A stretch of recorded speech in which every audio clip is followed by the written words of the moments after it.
o caso João Manuel. Polícia apreende menor suspeito de matar estudante a facadas em Samambaia. Quem tem os detalhes é Manuel de Oliveira. Manuel, boa noite a você. Ô Manuel, primeiro, por favor, me lembre esse caso, por favor. Oi, Henrique, boa noite para você, boa noite a todos que nos acompanham aqui no Cidade Alerta. Um caso que o Cidade Alerta vem acompanhando desde o início. Nós acompanhamos a dor do pai naquele dia 23 de maio. Coincidência ou não, Henrique, hoje esse crime está completando um mês e é exatamente neste dia que a Polícia Civil, mais precisamente os policiais aqui da Delegacia da Criança e do Adolescente 2, localizada em Taguatinga, conseguiram apreender os dois menores de idade que são suspeitos pelo crime. Um de 15 anos de idade e o outro de 16. Um crime que realmente chocou toda a população de Samambaia, do Distrito Federal e também do Brasil. Tudo isso, Henrique, aconteceu no dia 23 de maio, ali nas proximidades da QR-127 em Samambaia. De acordo com as investigações e também de acordo com a própria família, o João Manuel Queiroz, um jovem de apenas 16 anos de idade, estava no colégio e no momento em que voltava para casa, já estava ali a cerca de 300 metros da casa onde ele morava com o pai, com a mãe e também com os irmãos. Ele foi surpreendido por esses dois menores de idade. Naquele momento, os menores, eles anunciaram o assalto, queriam o celular do João Emanuel. O João teria então se assustado. Foi aí que um deles, então, desferiu um golpe de faca no João Manuel. Foi isso que aconteceu. O jovem foi, então, atendido pelo próprio pai, que chegou ali no local, mas antes de chegar na UPA, infelizmente, ele não resistiu aos ferimentos. Manuel, você está com o delegado ao seu lado aí? Exatamente, Henrique. Gentilmente, o doutor Felipe Massini, ele vai trazer os detalhes a respeito de tudo o que aconteceu, né, dessas duas apreensões. Doutor, como a polícia conseguiu chegar até esses dois menores de idade que são os suspeitos, né, pela morte do João Manuel Queiroz? Boa noite, seja muito bem-vindo ao nosso Cidade Alerta. Obrigado, Manuel. Obrigado, Henrique. Nós estávamos investigando esse caso, como você bem salientou, desde o dia do crime, que foi um crime bárbaro, né? Que assustou a todos nós, inclusive tivemos a oportunidade de conversar com os pais.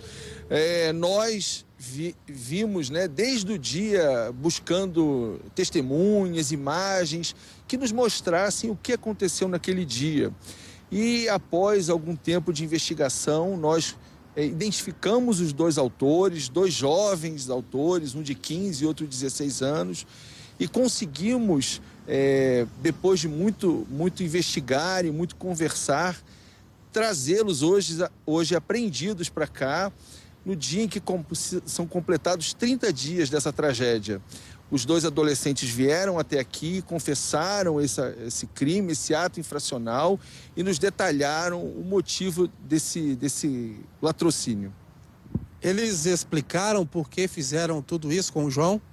Sim, eles contaram que a tentativa... Na verdade, eles sequer levaram o celular. Eles viram esse adolescente com o celular, já conheciam esse rapaz da região, viram que ele estava distraído, se aproximaram, anunciaram o roubo. Como ele estava com fone no ouvido, ele não entendeu o comando e eles, sem nenhum tipo de preocupação, desferiram um golpe de faca no pescoço do jovem, que caiu praticamente morto naquele mesmo momento, pegou uma grande artéria, e eles saíram de bicicleta para suas casas e deixaram o jovem ali. Foram para casa, tomaram banho, guardaram a faca usada no crime e no dia seguinte, mais uma vez, saíram de casa para cometer novos roubos na Samambaia. Antes que eles cometessem esses novos roubos, eles foram encontrados pela Polícia Militar, trazidos para cá, a faca foi apreendida, mas naquele momento ainda não se sabia que eram eles os autores. Então, a partir de tudo isso que se construiu, hoje nós temos a satisfação, muito embora estejamos tristes, são 30 dias de um óbito, mas tivemos a satisfação de comunicar aos pais da apreensão desses dois adolescentes. Bom, Henrique, doutor Flávio Messina, ele está com retorno de escuta. Delegado, em primeiro lugar, muito obrigado pela sua presença aqui na nossa cidade e parabéns ao senhor e a toda a equipe pela ação policial rápida, um mês, muito rápido, a investigação para que o senhor pudesse apreender esses 2 menores. Delegado, no primeiro momento, testemunhas disseram que poderia ter havido uma reação, vamos dizer assim, do João. Então, me parece que não houve essa reação. Ele, na verdade, não escutou direito a ordem que veio dos menores, não é isso? Exatamente.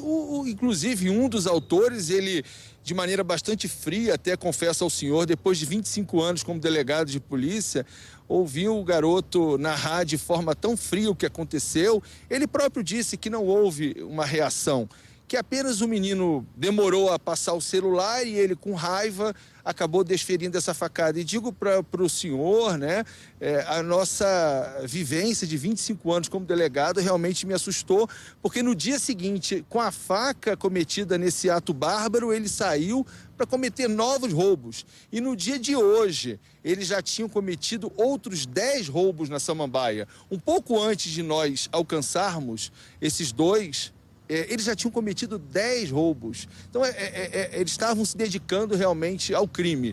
Em vez de estar estudando, de estar em casa com seus familiares, eles passavam o dia inteiro infernizando a comunidade da Samambaia. Mas agora estão apreendidos e à disposição do Poder Judiciário. Delegado, me permita apelar realmente para a sua experiência de tantos anos como delegado de polícia. Que alternativa podemos buscar? O senhor acha que já está passando da hora essa discussão com relação à punição a menores infratores? O seu relato é um relato dolorido para todos nós e evidente ainda mais para a família do João. Quer dizer, esses menores sabem que nada ou quase nada vai acontecer com eles. Quer dizer, eles matam um jovem, no dia seguinte voltam a agir a uma outra ação criminosa, quer dizer, com tranquilidade. O que o senhor pensa sobre essa questão? Henrique, realmente é algo muito preocupante. Eu acredito que é preciso uma intervenção muito grande do poder público nos momentos que antecedem a essa tragédia, né? Nós precisamos nos dedicar a estudar essas questões. Eu já estou aqui como delegado de criança e adolescente há quase 8 anos. Isso é uma exceção. Eu preciso dizer a todos que não são casos assim frequentes aqui. Esse ano mesmo nós não tínhamos tido nada desse tipo. Então, realmente, é a menor quantidade que a gente vê. Quando vem, a gente realmente se assusta. Mas a gente precisa realmente colocar esses meninos na escola, precisa dar a eles atividades, precisamos promover aí a inserção deles no mercado de trabalho, porque eles passavam o dia inteiro na rua. Eles não estudavam, não trabalhavam, não tinham nenhum tipo de atividade durante o dia. E, como eles próprios disseram, todo o dinheiro do roubo era revertido para comprar roupas, ou seja, na verdade é um desvalor. Eles não tinham nenhum tipo de apreço pela vítima. Só pensavam em comprar bermudas, comprar celulares, mas eu acredito, Henrique, verdadeiramente que nós temos que investir na educação desses jovens, na integração deles à sociedade, porque eles só podem ficar apreendidos por 3 anos. Nosso código não permite mais que isso e eles vão sair. E eles precisam sair já reintegrado, porque se eles não se reintegrarem, eles vão continuar delinquindo. Então é um assunto que precisa ser debatido com especialistas e acredito que isso passe realmente pela educação. Pois não, Manuel de Oliveira. Doutora, a gente estava conversando aqui antes do ao vivo, né, que o pai e a mãe do João Manuel vieram até a delegacia. Como que foi tudo isso? Eles vieram aqui, nós comunicamos a eles a apreensão dos 2 autores. Eles vieram muito emocionados até aqui, o pai e a mãe. A mãe, inclusive, se sentiu muito mal. Como eu lhe disse antes, né, é um misto de felicidade e de tristeza. É o dia que são completados 30 dias da morte de um filho querido.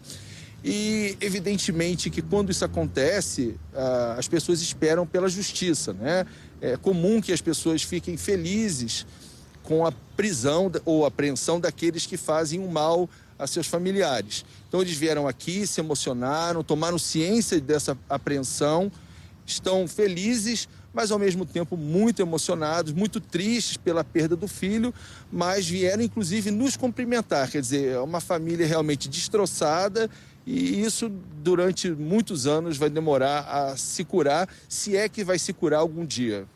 Eles queriam ver os suspeitos? O pai nos pediu para ver os suspeitos, né? Dentro da delegacia, nós não permitimos. Eu, inclusive, ponderei a ele, dizendo que isso não faria bem a ele. Essa imagem não é necessária para ele, é preciso que ele busque conforto em outras questões, mas não essa. Ele estava aqui apreendido, os meninos estão apreendidos, os adolescentes infratores, e eu disse a ele, não veja não, porque isso vai deixar o senhor ainda mais irritado ou mais triste. Então eles saíram, né, como eu lhe disse, confortados por essa apreensão e certamente agora vão acompanhar o desfecho disso no Poder Judiciário, porque agora nós encerramos a nossa parte e vamos mandar todo esse processo para o Poder Judiciário, que é para que eles analisem e deem aí os encaminhamentos adequados. Doutora, muito obrigado pelos esclarecimentos, parabéns pelo trabalho e obrigado por receber a reportagem do Cidade Alerta. Então, Henrique, um alívio para a família do João Manuel Queiroz. 2 apreendidos. Tiagão, bate palmas para a ação policial. E parabéns ao delegado Flávio pela atitude de não permitir essa imagem, esse encontro dos pais com esses menores. Eu também tenho o mesmo entendimento que o senhor agiu corretamente.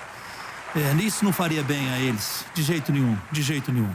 Um abraço ao senhor, muito obrigado pela gentileza.